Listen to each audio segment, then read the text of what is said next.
பண்ணிக்கிட்டு தலையில ஒரு துண்டை கட்டிக்கிட்டு இப்படி டான்ஸ் போட்டுக்கிட்டு எனக்கு ஒரு சட்டை தாங்க அண்ணா என்ன செய்வார் தகப்பனாரு இவனை இப்படி வளர்த்திருக்கமே நினைப்பாரா இல்லையா? பெத்ததுக்கு வருத்தப்படுவார், பெத்ததுக்கு கவலைப்படுவார், என்ன இவனை போய் பெத்துட்டோமே. அப்ப நம்ம யார்கிட்ட போய் கேட்கிறோம்? நாம் இந்த வழிபாடு என்னவோ வணக்கம், என்ன வணக்கம் வேண்டியதில்லை, இறைவன்ட்ட ஏதோ ஒரு வணக்கத்தை செய்றீங்க, அது தொழுகை யோதிக்கிறோம், தஸ்பீக என்னமோ ஒண்ணு இருக்கட்டும், கடவுளுக்குன்னு ஒரு காரியத்தை நீங்கள் செய்வதாக நினைத்தால் உங்க உள்ளத்துல என்ன இருக்குன்னு, நாம நிற்பது கடவுளுக்கு முன்னால்.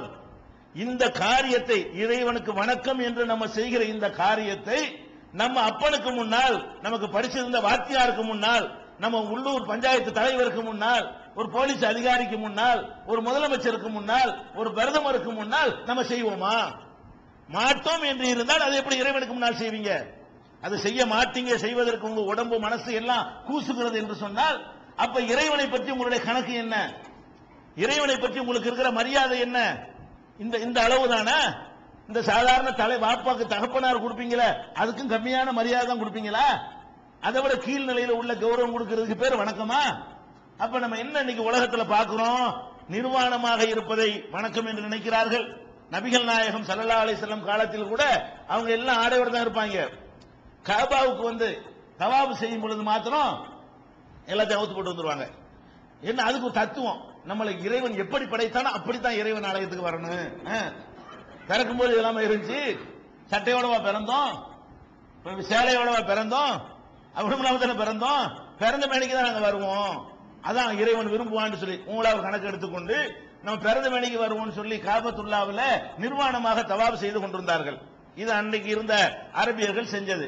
அல்லாஹ் எப்படி மாத்தறான்? இஸ்லாம் எப்படி சொல்லுது? இறைவனை நீ வழிபட வந்தால் இருக்கிறதுல நல்ல ஆடையோட வா. பொது சீனத்துக்கும் இந்த குள்ளி மஸ்ஜிதின், மஸ்ஜிதுகள்ல ஒவ்வொரு தொழுமிடத்திலையும் அழகான முறையில கவர்ச்சியான முறையில அலங்கரித்துக் கொண்டு வாருங்கள் என்று ஏற்கனவே அந்த வசனத்தை சொல்லி இருக்கிறோம், எளிமையான மார்க்கம்ங்கிற அந்த தொடர்ல. அப்ப அந்த மாதிரி வா என்று இவங்க நிர்வாணத்தை கடவுளுக்கு முன்னாடி வலியுறுத்தும் பொழுது நல்ல ஆடை அணிந்து வா என்று வலியுறுத்தக்கூடியதை இஸ்லாம் என்ன செய்கிறது? நமக்கு கற்றுத் தருகிறது. அப்ப இறைவனுக்கு முன்னாடி போய் நம்ம டான்ஸ் ஆடுவது, கரகாட்டம் போடுவது, வேற மாதிரியான ஒரு சேட்டைகள் செய்வது, இதுகளெல்லாம் இறைவனுக்கு வழிபாட்டுக்குரியது என்பதை இஸ்லாம் என்ன செய்யறது? இது மாத்துறது. எப்படி மாத்துறது? இறைவனுக்கு முன்னாடி அடக்கத்தோடும் பணிவோடு வணங்குங்கள். இஸ்லாம் என்ன நமக்கு முன்னாடி வைக்கிறது வணக்கத்தில்? வணக்கம் நீ செய்வதாக இருந்தால் அதுல அடக்கம் இருக்க வேண்டும், அதுல பணிவு இருக்க வேண்டும். ஒரு மனிதனை மரியாதை நிமித்தமாக நீ சந்திக்கும் பொழுது எவ்வளவு பணிவு காட்டுகிறாயோ, எவ்வளவு அடக்கத்தை காட்டுகிறாயோ, அதை விட கோடான மடங்கு உன்னிடத்தில் பணிவு இருக்க வேண்டும். அப்ப இந்த ஃபர்ஸ்ட் இஸ்லாம் என்ன உலகத்தை கத்து தருது? நீங்கள் யாரை வணங்க போகிறீர்களோ அவனுடைய மகத்துவத்தை உள்ளத்தில் ஆழமாக பதிய வைத்துக் கொள்ளுங்கள். அவனுக்கு முன்னாடி நிக்கிறோம் என்ற அச்சத்தை வச்சுக்கிட்டீங்கன்னு சொன்னா இதை செய்ய மாட்டீங்க. ஆடல் பாடல் செய்யறது, சில பேர் இறைவனை வணங்கும் போத இறைவனை மிரட்டுவாங்க.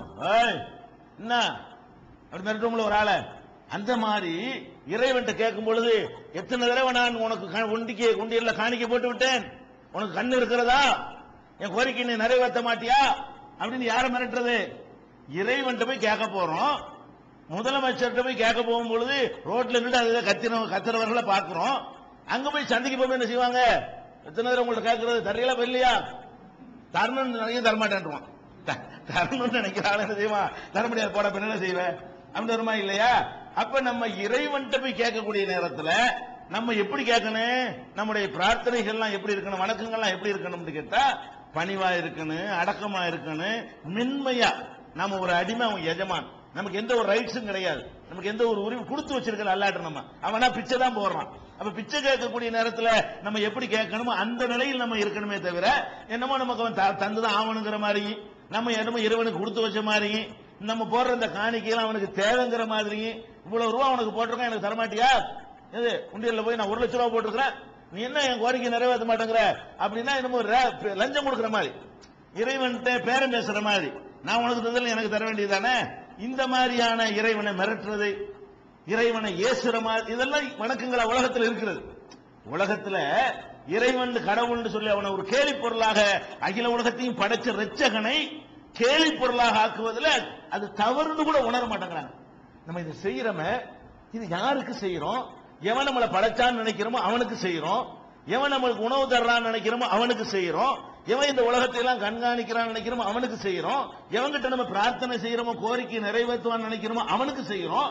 அப்படின்னு நினைத்தோமையானால் நம்மள்ட்ட என்ன ஏற்படணும்? அந்த அடக்கம் பணிவு இருக்கணுமா இல்லையா? கூச்சல் இருக்கலாமா? இறைவனை வழிபடுகிற இடத்துல கூச்சல் இருக்கலாமா? கூச்சலும் இருக்குது. இறைவனை வழிபடுவதற்காக ஒரு மக்கள் திரளாக கூடுவார்களே, ஆனால் அங்க சந்த கடைக்கு நிகரான இறைச்சல் இருக்கா இல்லையா? அது இங்க இருக்காது. இஸ்லாம் சொல்லக்கூடிய வழிபாட்டு தலங்கள்ல வந்து பாத்தீங்கன்னு சொன்னா பள்ளிவாசல்ல கூச்சல் இருக்குமா? சண்டை சச்சரவு இருக்குமா? இறைச்சல் ஏதாவது இருக்குமா? அடக்க ஒடுக்கத்துக்கு மாற்றமானது இருக்குமா? டான்ஸ் இருக்குமா? பாட்டு படிப்பாங்களா? ஒண்ணுமே இருக்காது. ஆடல் பாடல் கூத்து கும்மாளம் எதுவுமே இருக்காது. அவ்வளவு அடக்கம், அவ்வளவு பணிவு. அப்ப இறைவனுடைய தகுதியை உணர்ந்து கொண்டு ஒரு காரியத்தை எப்படி செய்ய வேண்டுமோ அப்படி இந்த வணக்கம் அமைக்கப்பட்டிருக்கா இல்லையா? இது இறைவன் மார்க்கமா இருக்கனால. மனுஷ மார்க்கமா இருந்தா என்ன பண்ணிருப்பான்? அவன் இதெல்லாம் கவனிக்கவே மாட்டான். அவனுக்கு மரியாதை கிடைச்சா சரி. கடவுள் என்னோட சொல்லுங்க, நமக்கு என்ன? மனுஷனே ஒரு மார்க்கத்தை உண்டாக்குனாண்டா என்ன செய்வான்? அவன் விஷயத்துல எல்லாம் கரெக்டா சட்டத்தை போட்டுக்குருவான். இறைவன் மேட்ரு அவன் என்னன்னு சொல்ல, நமக்கு மரியாதை கொடுக்கறத கொடு, நம்ம காலில் உழுவுறத விழுந்துட்டு போ, என் முன்னாடி கையை கட்டிட்டு நில்லு, கடவுளுக்கு முன்னாடி கையை கட்ட தேவையில்ல, வீசிக்க விசில் அடிச்சுக்க, என்ன வேணாலும் டான்ஸ் ஆடு, அது பத்திலாம் கவலை இல்ல. இறைவனை வழிபாடு செய்யும் பொழுது நீ எப்படி வேணாலும் நடந்து கொள்ளலாம். மார்க்கம் இறைவனுடைய மார்க்கமா இருந்தா அவன் அது முதல்ல கவனிப்பான்ல. அப்ப அவன் நமக்கு இந்த வணக்கங்களை வகுத்து தர்றான். இஸ்லாமிய நம்பிக்கை பிரகாரம் இந்த தொழுகை, நோன்பு, இன்ன பிற வணக்கங்கள் எல்லாம் முகமது ஸல்லல்லாஹு அலைஹி வஸல்லமுடைய கற்பனையில தோன்றிய கண்டுபிடிப்பா இல்ல. எவன் நம்மளை வணங்க சொல்றான் அவனே நமக்கு சொல்றான். அதனாலதான் என்ன சொல்றான்? என்கிட்ட வர்றதா இருந்தால் இப்படித்தான் நீ வர வேண்டும். அவன் வகுக்கிறான். அவன் வகுத்து தந்தா தான் அது கரெக்டாவும் இருக்கும். வேற ஒருத்தன் வகுத்தா அது கரெக்டா இருக்காது. அதனால இஸ்லாம் இதுல எல்லாம் என்ன செய்யறது, கவனிக்கிறத நீங்க பாக்குறீங்க. அப்ப ஃபர்ஸ்ட் நீங்க விளங்கிக் கொள்ள வேண்டிய விஷயம் என்னன்னு கேட்டா, வணக்கத்தில் இஸ்லாம் ஒவ்வொரு வணக்கத்தையும் நீங்க பிந்தி எடுத்து பிரிச்சு பார்க்கலாம். தொழுகையில் அப்படி என்னென்ன இருக்கிறது, நோம்புல அப்படி என்னென்ன தனிச்சு விளங்குகிறது. ரெண்டாவது விஷயம், பொதுவான ஒரு அம்சத்தை எடுத்து பார்த்தீர்களே, ஆனால் இந்த வணக்க வழிபாடுகள்ங்கிற பெயர்ல நம்ம எதை செய்தாலும் அதுல இந்த அம்சங்கள் இருக்காது. எந்த அம்சம் இருக்காது? ஆடல் இருக்காது, பாடல் இருக்காது, அந்த இறைவனுடைய கண்ணியத்தை பாதிக்கக்கூடிய எந்த ஒரு அம்சமும் இருக்கவே இருக்காது. ஒரு மனிதனை விட இறைவனை கேவலப்படுத்தக்கூடிய வகையில நம்முடைய எந்த செயலுமே இருக்காது. அப்படி நமக்கு அல்லாஹ்வுடைய மார்க்கத்தில் தந்த வணக்கம் அமைந்திருக்கிறது என்பதை நீங்க ஃபர்ஸ்ட் புரிந்து கொள்ள வேண்டும். அடுத்தது என்ன? இறைவனை நம்ம வணங்குறோம். எதுக்கு வணங்குறோம் அது விளங்கணும். முதல்ல எதுக்கு வணங்கணும்? இறைவனை நம்ம வணங்குறோம் என்று சொன்னால் எதுக்கு வணங்கணும்? இந்த வணக்கம் அவனுக்கு தேவையா? நீங்க எல்லாம் அவனை வந்து கும்பிட்டு வணங்கினா தான், அவனை ஓட்டு போட்டு தேர்ந்தெடுத்தாலும் இறைவனை இருக்க முடியுமா? நீங்க ஒருத்தர் வணங்கலன்னு மெஜாரிட்டி பேர் வணங்கலன்னு டெபாசிட் வந்து விட்டார் கடவுள்னு சொல்லி வேற கடவுளாக்கிற முடியுமா? நீ இறைவனை வணங்கினா என்ன, வணங்காட்டி என்ன? அவன் போஸ்ட் அவனுக்கு தான் இருக்கும். இறைவனை நாம் வணங்குவது அவனுடைய பதவியை தக்க வைப்பதற்காக இல்ல. நம்ம போய் வணங்கினாத்தான் அவனுக்கு அந்தஸ்து கிடைக்கும் என்பதற்காக இல்ல. நமக்கு வணங்கினாத்தான், நம்ம போய் ஆதரவு தெரிவிச்சாதான் அந்த அதிகாரம் அவங்க நீடிக்கும்ங்கிறதுக்காக அல்ல. இறைவனை நம்ம ஏன் வணங்குறோம்? அவனுக்கு இதெல்லாம் தேவை என்பதற்கு நம்ம வணங்கவில்லை. ஃபர்ஸ்ட் இது வணங்கணும். இறைவனை வணங்கக்கூடிய ஒரு நோக்கத்தை எப்படி புரியணும்னு கேட்டா, இதெல்லாம் இறைவனுக்கு தேவைன்னு நினைச்சீங்கன்னு வைங்க, நீங்க போய் கும்பிடுறது, குனிகிறது, நிமிர்வது, காணிக்க போடுறது, வேற வணக்கம்ங்கிற பேர்ல எதைய செய்கிறீங்கன்னு வைங்க, இதெல்லாம் கடவுளுக்கு தேவைன்னா இது இல்லாம அவரால் வாழ முடியாது ஆயிரும். நபிகள் நாயகம் ஸல்லல்லாஹு அலைஹி வஸல்லம் என்ன சொன்னாங்க? உலகத்தில் உள்ள மனிதர்கள், ஜின்கள் அத்தனை பேரும் ஏகமானதாக மாநாடு போட்டு ஒரு தீர்மானமே போட்டு அல்லாஹ்வை நாங்கள் ஒருத்தர் வணங்க மாட்டோம் அப்படின்னு நீ முடிவெடுத்தாலும் அல்லாஹ்வுடைய கண்ணியத்தில் கடுகளவு குறையாது. எல்லாம் சேர்ந்துக்கிறங்க, மனுஷன் ஜின் எல்லாம் சேர்ந்துக்க, இந்து முஸ்லீம் கிறிஸ்தவன் எல்லாம் ஒன்னா சேரு, அப்படி பெருஞ்சாரு சேர்ந்து இன்னையில இருந்து இறைவனை வணங்குவதில்லை. தொலைஞ்சு போய் எனக்கு என்ன அல்லாஹ் இதனால என்னென்ன வணங்காட்டி உன்னை பார்க்க வேண்டிய இடத்துல பாத்துக்கிறேன், அவ்வளவுதான் அல்லாஹ்வுடைய ரிப்ளை. வணங்குனா உனக்கு நல்லதுதான், வணங்கலன்னா உன்னை எங்க வச்சு பார்க்கணுமோ அங்க பாத்துக்கிறவன். அல்லது எல்லாரும் சேர்ந்து தீர்மானம் பண்ணி இனிமே எல்லாரும் நல்லா வணங்கித்தான் ஆகணும், ஒரு ஆள் கூட வணங்காம இருக்க கூடாது அப்படின்னு முடிவெடுத்துட்டா கிரேட் ஏறி போயிருமா? அல்லாஹ்வுடைய அந்தஸ்து டபுள் பவர் அல்லாஹ்வுக்கு வந்துருமா? ஏற்கனவே இருந்த பவரை விட இன்னும் கொஞ்சம் டபுள் பவர் எனக்கு வந்துருமா? ஒன்னும் வர போறது இல்ல. நீ எல்லாரும் வணங்கினாலும் அவனுக்கு ஒண்ணும் இல்ல, ஒருத்தர் வணங்காட்டாலும் ஒண்ணும் இல்ல. வணக்கம் எதுக்குன்னு புரியணும்? இறைவனுடைய தேவைக்காக அல்ல. எதை நம்ம வணங்கனே? இறைவனை போய் வணங்குவது என்னமோ இறைவனுக்கு நம்ம என்னமோ செய்யறோம், இறைவனுக்கு நம்ம என்னத்தையோ கொடுக்கிறோம் என்பதற்கு அல்ல. வேற எதுக்கு? இறைவன் சொன்னதுக்கு தான் வணங்குறோம், நம்முடைய நன்மைக்காக. எதை வணங்கனே? இந்த வணக்கம் என்பது நம்முடைய நன்மைக்காக, நம்ம தந்ததுக்கு நன்றி செலுத்துவதற்காக, நமக்கு பிற்காலத்தில் உதவுறதுக்காக அப்படிங்கிற ஒரு உணர்வோட இந்த வணக்கங்கள் இருந்தால் தன்னால இந்த மரியாதை வந்துடும்.